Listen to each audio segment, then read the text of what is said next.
In today's video, I'm going to teach you how to copy subtasks from one task to another in Asana. This walkthrough is perfect when you want to reuse an existing subtask under a different parent task without rewriting it from scratch.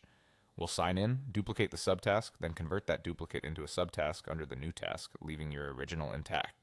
Start by heading to the Asana login page and sign in. If you use Google, click Continue with Google and choose your account to proceed.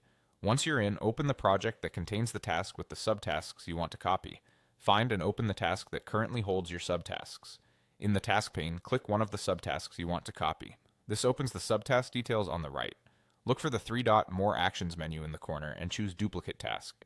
Even though you started from a subtask, Asana will duplicate it as a task, which is exactly what we want for the next step. A duplication window appears. Here, select the details you want to carry over, such as assignee, due date, attachments, and custom fields. If you're preparing a clean template, you might leave assignee and due date unchecked. If you're cloning an active workflow, keep them included. When you're set, click Create New Task to generate the duplicate. Now go back to the main task view or the project list to locate the task you just created. You'll see the duplicate with the same title as the original subtask. Click it to open the task details. In the Duplicates task pane, open the three-dot More Actions menu again. Choose Convert to, then select Subtask.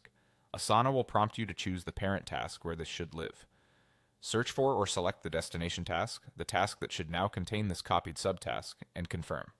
You've now created a copy of the original subtask and placed it under a different task without altering the original. This is a great way to preserve standard checklists or recurring steps while adjusting context for specific work streams. Repeat these steps for any additional subtasks you want to copy. For consistency, consider quickly updating names, assignees, and dates after each conversion so the new parent task reflects its own timeline and ownership.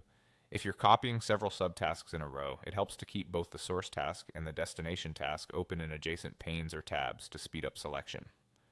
That's it. You've learned how to duplicate an existing subtask and convert it into a subtask under another task in Asana, efficiently reusing your work while keeping the original intact.